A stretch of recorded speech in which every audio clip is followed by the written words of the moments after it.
नमस्कार दोस्तों, सुन लो यूपीएससी में आपका एक बार फिर स्वागत है। आज हम इकोनॉमी के समंदर में एक और गहरा गोता लगाने वाले हैं। जी हाँ। और आज का हमारा विषय है संजीव वर्मा की जानी मानी किताब का chapter number 37, global consensus going forward. Hindi में कहें तो वैश्विक सहमति आगे की राह। बिल्कुल, ये चैप्टर बहुत ही महत्वपूर्ण है, खासकर अगर हमें ये समझना है कि 2008 के वैश्विक वित्तीय संकट मतलब ग्लोबल फाइनेंशियल क्राइसिस के बाद दुनिया ने क्या सीखा और आगे बढ़ने के लिए क्या सोचा। सही कहा। ये दिखाता है कि जब पूरी दुनिया पर कोई आर्थिक संकट आता है तो उससे कैसे निपटा जाता है, क्या पॉलिसीज बनती है और भविष्य के लिए क्या रणनीति अपनाई जाती है। यूपीएससी जीएस पेपर 3 के लिहाज से तो ये कुछ की महत्वपूर्ण है। हाँ, वो 2008 वाला संकट तो अभूतपूर्व था। लेहमन ब्रदर्स का गिरना और फिर जैसे एक के बाद एक इकोनॉमीज पर असर पड़ा। बिल्कुल। और इसी कॉन्टेक्स्ट में ये चैप्टर में समझाता है कि अंतर्राष्ट्रीय सहयोग, पॉलिसी रिस्पॉन्सेज और खास तौर पर स्ट्रक्चरल रिफॉर्म्स क्यों जरूरी हैं। तो आज की इस चर्चा के अंत तक उम्मीद है कि हमारे सुनने वाले इन सब बातों को, खासकर वैश्विक सहमति की जरूरत, रिकवरी की प्रकृति और भारत जैसी उभरती अर्थव्यवस्थाओं पर इनके असर को बारीकी से समझ पाएंगे। हाँ, और हम कोशिश करेंगे कि हर पॉइंट को बिल्कुल सरल भाषा में उदाहरणों के साथ समझाएं। तो शुरू करें पहले सेक्शन से, सेक्शन 37.1, संकट के बाद, पोस्ट क्राइसिस। हाँ बिल्कुल। तो किताब की पहली लाइन ही कहती है कि कोई भी संकट जिसके वैश्विक निहितार्थ हों, ग्लोबल इम्प्लीकेशंस हों, उसमें प्रमुख अर्थव्यवस्थाओं, मेजर इकोनॉमीज के बीच आम सहमति, कंसेंसस होनी चाहिए। क्यों? मतलब ये सहमति क्यों इतनी जरूरी है? देखिए, बात सीधी सी है। आज की दुनिया इतनी इंटरकनेक्टेड है, इतनी जुड़ी हुई है कि कोई भी देश अकेले कुछ नहीं कर सकता, खासकर जब संकट पूरी दुनिया में फैला हो। जैसे G20 का बनना और उसका महत्व बढ़ना, ये इसी बात का सबूत है। हाँ, वो कहावत है ना, अकेला चना भाड़ नहीं फोड़ सकता, और यहाँ तो भाड़ पूरी दुनिया ही है। बिल्कुल। और ये सहमति सिर्फ इस बात पर नहीं चाहिए कि अभी क्या करना है, संकट रोकने के लिए क्या हस्तक्षेप, इंटरवेंशन करने हैं, बल्कि इस पर भी चाहिए कि आगे का रास्ता क्या होगा, गोइंग फॉरवर्ड। एक लॉन्ग टर्म विजन चाहिए। ओके, तो पहला कदम क्या होना चाहिए इस प्रोसेस में किताब के हिसाब से? पहला कदम है नुकसान का आकलन करना। जो भी डैमेज कंट्रोल वाले उपाय किए गए, जैसे बेल आउट दिए गए या स्टिमुलस पैकेज लाए गए, उनकी समीक्षा करना बहुत जरूरी है। हमें ये देखना होगा कि वो कितने प्रभावी थे। प्रभावी मतलब क्या उन्होंने वाकई में गिरावट को रोका, जैसे आउटपुट कॉन्ट्रैक्शन या बेरोजगारी का जो फ्री फॉल शुरू हो गया था? हाँ, बिल्कुल यही। क्या उन हस्तक्षेपों ने उस फ्री फॉल को थामा या सिर्फ कुछ वक्त के लिए प्रॉब्लम को आगे सरका दिया? ये आंकलन बहुत जरूरी है। जैसे 2008 के बाद जो बैंकों को बेल आउट मिले, उनकी इफेक्टिवनेस पर आज भी डिबेट होती है। सही बात है। अच्छा, फिर दूसरा कदम? दूसरा कदम है वैश्विक दृष्टिकोण अपनाना। चीजों को सिर्फ अपने देश के नजरिए से नहीं देखना, बल्कि वैश्विक नजरिए से देखना अनिवार्य है। जिसका क्या मतलब हुआ? जैसे मान लीजिए, एक देश संकट से उभरने के लिए अपने यहाँ इंपोर्ट ड्यूटी बढ़ा देता है, प्रोटेक्शनिज्म अपनाता है, तो हो सकता है शॉर्ट टर्म में उसे कुछ फायदा लगे, लेकिन इससे ग्लोबल सप्लाई चेन्स बाधित होंगी, दूसरे देशों को नुकसान होगा और अंततः ये चीज उसी देश पर भी भारी पड़ सकती है। ये ग्लोबल विलेज वाला लॉजिक है, सबका साथ जरूरी है। ग्लोबल विलेज, ठीक है। तो पहला कदम असेसमेंट, दूसरा ग्लोबल पर्सपेक्टिव, तीसरा कदम है रिकवरी की प्रकृति को समझना। ये मान के चलना होगा कि जो आर्थिक रिकवरी होगी वो धीमी होगी, लंबी चलेगी और असमान होगी। धीमी, लंबी, असमान। और किताब में यू शेप रिकवरी का जिक्र है, ये क्या है और ये डब्ल्यू शेप से कैसे अलग है? हाँ, देखिए, वी शेप रिकवरी होती है कि इकोनॉमी तेजी से गिरी और उतनी तेजी से उठ गई। डब्ल्यू शेप होती है कि गिरी, उठी, फिर गिर गई और फिर उठी, डबल डिप। लेकिन यू शेप का मतलब है कि इकोनॉमी गिरी, फिर नीचे बॉटम पर काफी समय तक रही और फिर धीरे धीरे ऊपर उठना शुरू हुई। अच्छा, तो ये जो बॉटम पर रहने वाला टाइम है, इसी को इलोंगेटेड बॉटम कहा गया है। बिल्कुल। रिकवरी तो होगी पर उसमें टाइम लगेगा, धैर्य रखना होगा। तो ये बहुत जरूरी पॉइंट है। रिकवरी कैसी होगी? धीमी, लंबी, असमान और यू शेप। याद रखिए, यू शेप। यू शेप, समझ गया। ठीक है। अब चौथे कदम पर आते हैं। ये हस्तक्षेपों की वापसी के बारे में है। स्टिमुलस और बेल आउट पैकेजेस का क्या करना है? हाँ, चौथा कदम यही है ये जो स्टिमुलस और बेल आउट पैकेजेस दिए गए थे उन्हें अल्पकालिक, शॉर्ट टर्म और वापस लेने योग्य विड्रॉबल ही माना जाना चाहिए। ये परमानेंट सोल्यूशन नहीं है। तो फिर परमानेंट सोल्यूशन क्या है? इन्हें किससे बदलना है? इन्हें बदलना है सतत दीर्घकालिक सुधारों से, जैसे बैंकिंग सेक्टर में सुधार, लेबर लॉज में सुधार, ईज ऑफ डूइंग बिजनेस को बेहतर करना, इस तरह के स्ट्रक्चरल चेंजेस। और ये वापसी की प्रक्रिया कैसी होनी चाहिए? क्या एकदम से सब बंद कर देना चाहिए? नहीं, बिल्कुल नहीं। किताब साफ कहती है कि वापसी, विड्रॉइंग की प्रक्रिया बहुत सोच समझकर, धीरे धीरे और सामूहिक रूप से होनी चाहिए। मतलब सभी प्रमुख देश मिलकर कोऑर्डिनेट करें। क्यों? ऐसा क्यों जरूरी है? ताकि डबल डिप मंदी का खतरा न पैदा हो। अगर एक देश जल्दी में अकेले ही सारे स्टिमुलस खींच लेगा तो उसकी इकोनॉमी फिर से स्लो डाउन में जा सकती है और उसका असर दूसरों पर भी पड़ेगा। 2013 का टेपर टेंट्रम याद है? जब यूएस फेडरल रिजर्व ने बॉन्ड खरीदी कम करने का संकेत भर दिया था तो उभरती अर्थव्यवस्थाओं में कैसी अफरा तफरी मच गई थी। हाँ, याद है। तो धीरे धीरे, सोच समझकर और मिलकर। ओके, अब 5वां कदम ये व्यापार से जुड़ा है। बिल्कुल।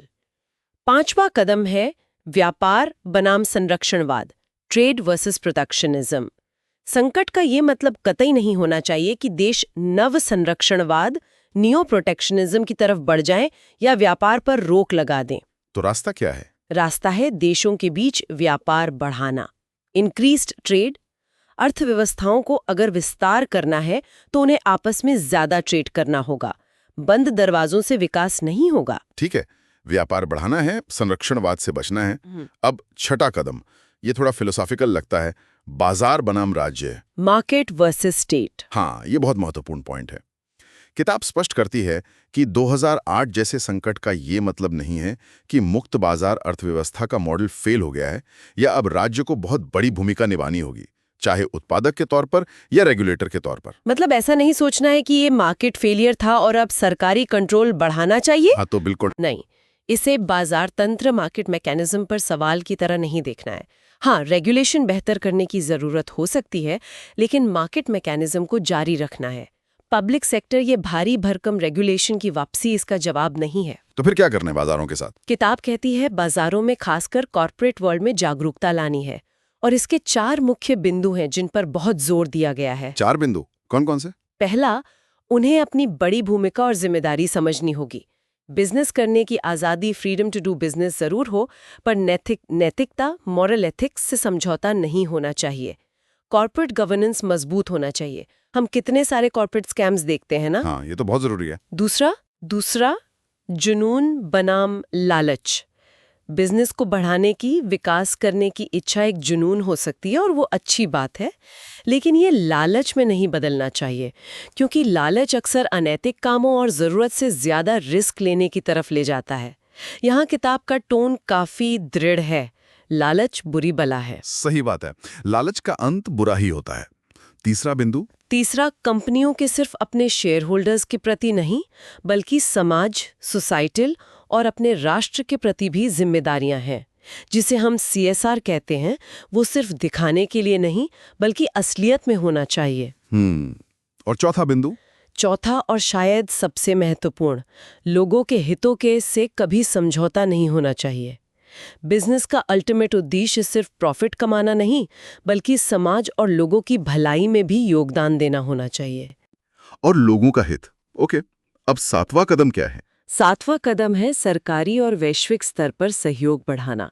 सरकारों के बीच अधिक मौद्रिक सहयोग, ग्रेटर इंटरगवर्नमेंट मॉनेटरी कोऑपरेशन की जरूरत है। और सेंट्रल बैंक्स के स्तर पर भी? हाँ, बिल्कुल। केंद्रीय बैंकों के एपेक्स सेंट्रल बैंक लेवल पर भी सहयोग और समन्वय बढ़ना चाहिए।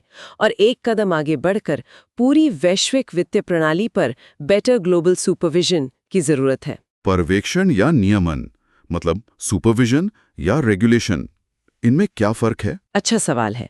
देखिए, नियमन का मतलब होता है सख्त नियम कानून बनाना जिनका पालन करना ही होगा, जबकि पर्यवेक्षण का मतलब है निगरानी रखना, नजर रखना कि सिस्टम सही से काम कर रहा है या नहीं, कहीं कोई बड़ा रिस्क तो नहीं पनप रहा।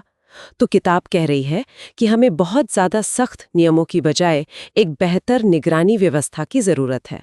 अच्छा, मतलब जरूरत से ज्यादा रूल्स ना हो जो इनोवेशन को रोकें, पर निगरानी ऐसी हो कि गड़बड़ी होने से पहले पता चल जाए। बिल्कुल, और इसके लिए चाहिए अच्छे सामूहिक नेतृत्व, गुड कलेक्टिव लीडरशिप की, जो न केवल अच्छा शासन, गुड गवर्नेंस दे, बल्कि सही दिशा में नेतृत्व भी करे। ठीक है, अब 8वां कदम, ये कुछ प्रमुख देशों की भूमिका के बारे में है। हाँ, 8वां कदम कहता है कि अमेरिका, यूरोपीय यूनियन, जापान, भारत और China, US, EU, Japan, India and China, इन 5 प्रमुख अर्थव्यवस्थाओं की वैश्विक अर्थव्यवस्था के पुनरुत्थान, रेजरेक्शन में एक मौलिक और प्राथमिक भूमिका, फंडामेंटल एंड प्राइमरी ऑब्जेक्टिव है। ये नाम फिर से दोहराएंगे? जरूर। अमेरिका, ईयू, जापान, भारत और चीन, किताब का मानना है कि इन देशों को लीड लेनी होगी। और इसके लिए क्या जरूरी है? इसके लिए जरूरी है कि अर्थशास्त्र राजनीति पर हावी हो, इकोनॉमिक्स डोमिनेटिंग पॉलिटिक्स। इन देशों को अपने आपसी राजनीतिक मतभेद भुलाकर वैश्विक आर्थिक रिकवरी के लिए मिलकर काम करना होगा। ये फिर वही बात आ गई, इकोनॉमिक्स ओवर पॉलिटिक्स। सुनने में अच्छा है, पर क्या ये वाकई संभव है आजकल की दुनिया में, जहां जियोपॉलिटिक्स इतनी हावी है? ये एक बहुत बड़ा सवाल है, और शायद इस चैप्टर का सबसे आदर्शवादी पहलू भी। लेकिन आर्थिक दृष्टिकोण से देखें तो ये जरूरी लगता है। सही है। अब 9वां और शायद सेक्शन का आखिरी कदम। हाँ, 9वां कदम एक तरह से पहले कई बातों को फिर से जोर देकर कहता है। सबसे महत्वपूर्ण बात है व्यापार का महत्व समझना और नव संरक्षणवाद, नियो प्रोटेक्शनिज्म की तरफ वापस नहीं लौटना। यानी ट्रेड पर बार-बार फोकस है। बिल्कुल, क्योंकि बहुपक्षीय व्यापार, मल्टीलैटरल ट्रेड, जैसे WTO के फ्रेमवर्क के तहत होता है, वो आज अर्थव्यवस्थाओं के पुनरुद्धार, रिवाइवल के लिए पहले से कहीं ज्यादा प्रासंगिक है, रेलेवेंट है। यही इंजन है जो ग्लोबल ग्रोथ को खींच सकता है। ठीक है, तो ये 9 कदम हो गए जो संकट के बाद उठाने जरूरी हैं, वैश्विक सहमति से लेकर व्यापार के महत्व तक। काफी डिटेल में हमने चर्चा की। नेटेड और नैतिक अप्रोच की जरूरत है। बहुत बढ़िया। तो अब हम चैप्टर के दूसरे हिस्से की तरफ बढ़ते हैं। सेक्शन 37.2 संरचनात्मक मुद्दे, स्ट्रक्चरल इश्यूज, है ना? जी हाँ। जी हाँ। अब बात होगी उन बुनियादी बदलावों की जो वैश्विक वित्तीय प्रणाली, ग्लोबल फाइनेंशियल सिस्टम को भविष्य में ज्यादा मजबूत बनाने के लिए जरूरी है, मतलब जड़ों पर काम करना। ठीक है, तो पहला संरचनात्मक मुद्दा क्या है? पहला और शायद सबसे चर्चित मुद्दा है बेसल 3 समझौता, बेसल 3 अकॉर्ड। इसे लागू करने की जिम्मेदारी है BCBS यानी bankers committee for banking supervision की, जो खुद BIS यानी बैंक फॉर इंटरनेशनल सेटलमेंट्स का हिस्सा है। ये सब नाम थोड़े कंफ्यूजिंग हो सकते हैं, इस BCBS, BIS। हाँ, ये अंतर्राष्ट्रीय संस्थाएं हैं जो बैंकिंग रेगुलेशन पर काम करती हैं। आसान भाषा में समझें तो बेसल 3 कुछ नियम हैं जो बैंकों को ज्यादा सुरक्षित बनाने के लिए लाए गए, खासकर 2008 के संकट के बाद। अच्छा, तो बेसल 3 का मुख्य लक्ष्य क्या है? बेसल 3 के 3 मुख्य लक्ष्य हैं। मैं इन्हें धीरे धीरे बताती हूँ, 2 बार दोहराऊंगी ताकि याद रहे। पहला, वैश्विक बैंकों की बेहतर जोखिम मूल्यांकन क्षमताएं, बेटर रिस्क असेसमेंट कैपेबिलिटीज विकसित करना। मतलब बैंक ये बेहतर तरीके से समझ पाएं कि वो कितना रिस्क ले रहे हैं। ठीक है, बेटर रिस्क असेसमेंट। दूसरा, उनकी जोखिम उठाने की क्षमता को परिभाषित करना, डिफाइन रिस्क एपेटाइट। मतलब हर बैंक को पता हो कि वो हद से हद कितना रिस्क झेल सकता है। और तीसरा, ये सुनिश्चित करना कि उनके पास पर्याप्त खुद की पूंजी हो, sufficient own funds. Okay, better risk assessment, define risk appetite और सफिशिएंट ओन फंड्स। ये तीसरा वाला पॉइंट, सफिशिएंट ओन फंड्स, इसका मतलब क्या है आसान भाषा में? इसका सीधा सा मतलब है कि बैंकों के पास अपना पैसा यानी शेयर होल्डर्स का पैसा या रिटेन्ड अर्निंग्स ज्यादा होना चाहिए उधार लिए हुए पैसे के मुकाबले, ताकि अगर उनके दिए हुए लोन डूबे भी तो बैंक खुद दिवालिया ना हो जाए, क्योंकि उसके पास अपना कैपिटल कुशन है। अच्छा, मतलब ज्यादा अपनी पूंजी रखो ताकि झटका झेल सको। बिल्कुल, लेकिन ये भी याद रखना जरूरी है कि बैंकों को ये ज्यादा पूंजी रखने के लिए बाहर से पूंजी डालनी भी पड़ सकती है। सरकार को या इन्वेस्टर्स को पैसा लगाना पड़ सकता है, जैसा हमने भारत में देखा भी है सरकारी बैंकों के केस में। हाँ, रिकैपिटलाइजेशन। तो ये बेसल 3 लागू करना आसान नहीं होगा बैंकों के लिए। नहीं, इसमें चुनौतियां हैं। इसीलिए किताब कहती है कि इसके कार्यान्वयन या इम्प्लीमेंटेशन के लिए, जैसे पिछले समझौतों प्रीवियस अकॉर्ड्स में हुआ था, पर्याप्त समय दिया जाना चाहिए ताकि अलग-अलग देशों के बैंक अपनी सिचुएशन के हिसाब से सुचारू रूप से स्मूथ ट्रांजिशन बेसल 3 के नियमों को अपना सकें। एकदम से थोपना ठीक नहीं होगा। स्मूथ ट्रांजिशन, ठीक है। तो ये था पहला स्ट्रक्चरल इशू, बेसल 3। अब दूसरा स्ट्रक्चरल इशू है IMF यानी अंतर्राष्ट्रीय मुद्रा कोष, इंटरनेशनल मॉनेटरी फंड की भूमिका से जुड़ा हुआ। किताब कहती है कि IMF की भूमिका को पुनर्गठित करने की जरूरत है। पुनर्गठित? हाँ। किस तरह से? अभी IMF क्या करता है और क्या करना चाहिए? अभी IMF का रोल ज्यादातर तब आता है जब कोई देश संकट में फंस जाता है, मतलब बैलेंस ऑफ पेमेंट क्राइसिस हो जाता है, तब IMF उसे बेल आउट पैकेज देता है कुछ शर्तों के साथ। तो ये एक तरह से इलाज करने वाली भूमिका हो गई। और किताब क्या चाहती है? किताब चाहती है कि IMF की भूमिका इलाज के बजाय रोकथाम पर ज्यादा केंद्रित हो, मतलब संकट आने से पहले ही उसे रोकने की कोशिश करे। वो कैसे हो सकता है? इसके लिए IMF को वैश्विक पर्यवेक्षण, ग्लोबल सुपरविजन में बड़ी भूमिका निभानी होगी। पूरी ग्लोबल फाइनेंशियल सिस्टम के लिए एक निगरानी तंत्र की तरह काम करना होगा। ये देखना होगा कि कहीं कोई बड़ा रिस्क तो नहीं बन रहा, किसी देश के मैक्रो इकोनॉमिक पॉलिसीज कहीं खतरनाक दिशा में तो नहीं जा रही। मतलब एक ग्लोबल वॉचडॉग की तरह? हाँ, कुछ वैसा ही। और इसी से जुड़ा एक और पॉइंट है वित्तीय स्थिरता board, financial stability board, FSB का। इसकी भूमिका में भी ज्यादा स्पष्टता लाने की जरूरत है कि ये क्या करेगा और IMF क्या करेगा, ताकि ओवरलैप ना हो। लेकिन क्या इसमें खतरा नहीं है कि IMF जैसे एक ग्लोबल संस्थान देशों की नीतियों में ज्यादा दखल देने लगे? ये बहुत वैलिड कंसर्न है। इसीलिए किताब ये भी कहती है कि विभिन्न देशों के मौद्रिक प्राधिकरणों, जैसे हमारे यहाँ RBI है, अपनी स्वतंत्र मौद्रिक नीतियां, इंडिपेंडेंट मॉनेटरी पॉलिसीज तय करने की स्वतंत्रता, इंडिपेंडेंस मिलनी चाहिए। मतलब ग्लोबल सुपरविजन हो, लेकिन देशों की अपनी सॉवरेनिटी और पॉलिसी स्पेस का भी सम्मान हो। ये बैलेंस बनाना जरूरी है। ये संतुलन साधना वाकई मुश्किल काम होगा। ओके, तो IMF की भूमिका को रीस्ट्रक्चर करना, यह हुआ दूसरा मुद्दा। तीसरा स्ट्रक्चरल इशू है एक वैश्विक आचार संहिता, ग्लोबल कोड ऑफ एथिक्स विकसित करने की जरूरत। ग्लोबल कोड ऑफ एथिक्स किस लिए? व्यापक वित्तीय अनुशासन लाने के लिए, खासकर बैंकिंग और फाइनेंशियल सेक्टर में। जैसे उधार देने के लिए विवेकपूर्ण मानदंड क्या होने चाहिए, बैंकों के लिए एक्सपोजर मानदंड क्या होने चाहिए। एक्सपोजर नॉर्म्स मतलब एक बैंक किसी एक कंपनी को या किसी एक सेक्टर को अपनी कुल पूंजी का कितना प्रतिशत तक उधार दे सकता है, ताकि रिस्क बहुत ज्यादा कॉन्सेंट्रेट ना हो जाए। अच्छा। अगर ऐसे कुछ बुनियादी नियम ग्लोबल लेवल पर तय हो तो उससे पूरे सिस्टम में एक डिसिप्लिन आएगा। अच्छा, मतलब लेंडिंग प्रैक्टिसेस और रिस्क मैनेजमेंट के लिए कुछ ग्लोबल स्टैंडर्ड्स बनाने की बात हो रही है। हाँ, बिल्कुल। एक तरह की गाइडलाइंस या एथिकल कोड जिसे सब फॉलो करें। ठीक है, ये हुआ तीसरा मुद्दा।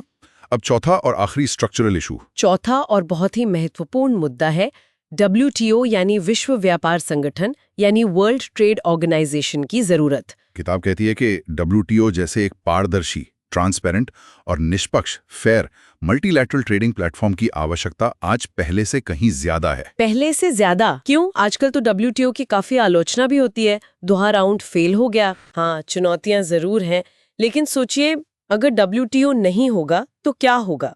देश आपस में द्विपक्षीय समझौते करेंगे या शायद फिर से संरक्षणवाद की तरफ बढ़ेंगे। इससे पूरी दुनिया का नुकसान होगा। बात तो सही है। एक कॉमन प्लेटफॉर्म तो चाहिए जहां व्यापार के नियम तय हों और विवाद सुलझाए जा सकें। एग्जैक्टली। इसीलिए किताब कहती है कि सभी अर्थव्यवस्थाओं के हित में है कि वो WTO में आम सहमति, कंसेंसस बनाने की कोशिश करें, सिर्फ अपने तात्कालिक हितों के लिए नहीं, बल्कि वैश्विक अर्थव्यवस्था की दीर्घकालिक स्थिरता, लॉन्ग टर्म सस्टेनेबिलिटी के लिए। WTO को मजबूत बनाना जरूरी है, उसे अप्रासंगिक होने से बचाना जरूरी है। बिल्कुल। तो ये 4 स्ट्रक्चरल इश्यूज हो गए। बेसल 3 लागू करना, IMF की भूमिका बदलना, प्रिवेंशन पे फोकस, एक ग्लोबल कोड ऑफ एथिक्स बनाना और WTO को मजबूत करना। जी हाँ, ये वो बुनियादी सुधार हैं जिनकी जरूरत है ताकि भविष्य में 2008 जैसा संकट दोबारा ना हो, या अगर हो भी तो हम उससे निपटने के लिए बेहतर तरीके से तैयार हों। बहुत बढ़िया। तो हमने चैप्टर 37 के दोनों हिस्सों, पोस्ट क्राइसिस स्ट्रैटेजी और स्ट्रक्चरल इश्यूज को काफी विस्तार से समझ लिया है। अब समय है कि हम इसके मुख्य निष्कर्षों को एक बार फिर से दोहरा लें। की टेकअवेज क्या हैं? बिल्कुल। तो अगर हम इस पूरी चर्चा के मुख्य बिंदुओं को समेटें तो वो कुछ इस तरह होंगे। पहला, जब संकट वैश्विक हो तो समाधान भी वैश्विक होना चाहिए। मिलकर काम करना होगा, दुनिया को एक इकाई मानकर।